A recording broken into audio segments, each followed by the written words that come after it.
In a special election this August, voters in the state of Ohio will decide on a new law that, if approved, would change the way amendments are added to that state's constitution. What's being called Issue 1 would require approval from 60% of voters to pass a new constitutional amendment instead of a simple majority. Proponents of the changes say this move would protect Ohioans from special interests, while opponents say it would make it harder for everyday citizens to be heard.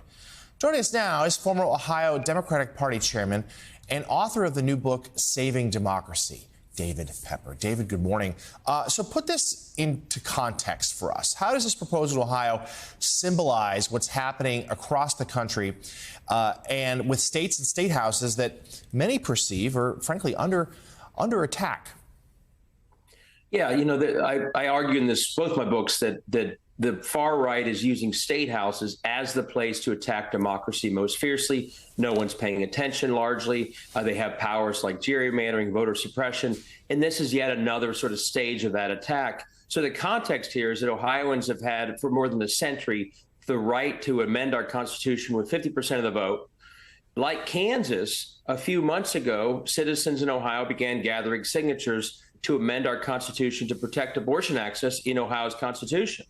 And that was what triggered this really cynical effort to change the rules of the game of amending the Constitution while citizens were gathering signatures for this pro-choice amendment.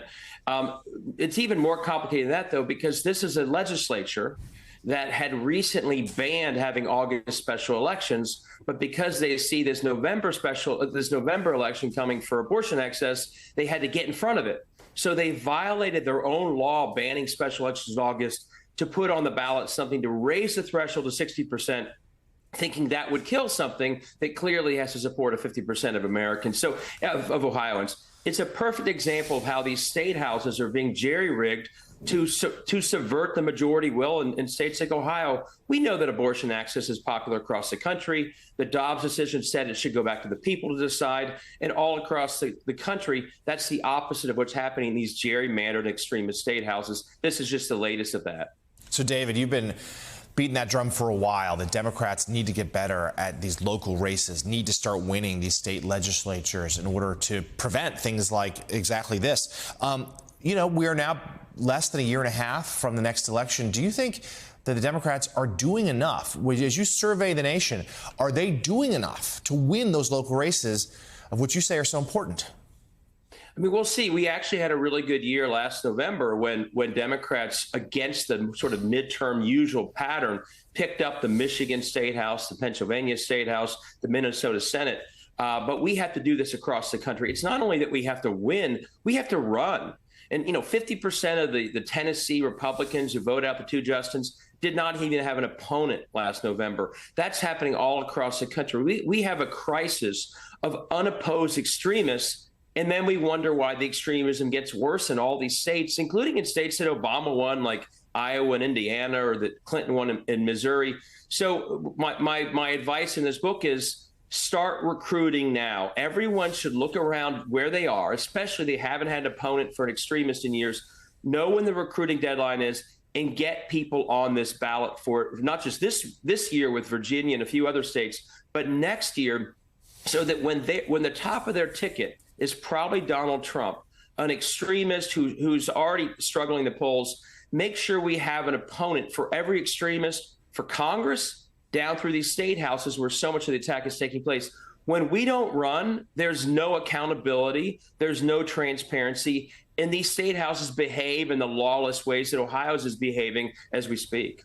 And David, very briefly as a last one, Ohio for so many election cycles was the definitive swing state, the ultimate bellwether state. It has definitely trended Republican the last couple of cycles.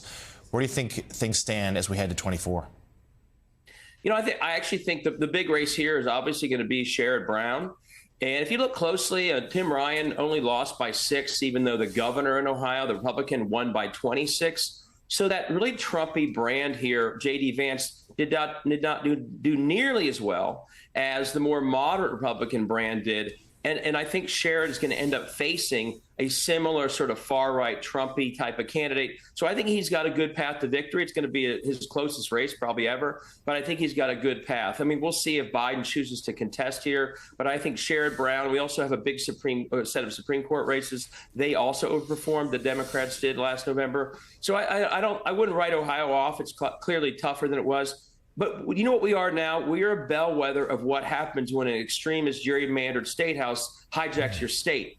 It starts legislating in all sorts of ways, way beyond where the state voters actually are. You know, for example, we're the state that had that abortion ban, no exceptions, that led to that Ohio rape victim having to go to Indiana. That is so far out of whack with where Ohio voters are. But that's what happens when you have extremists take over these gerrymandered legislatures.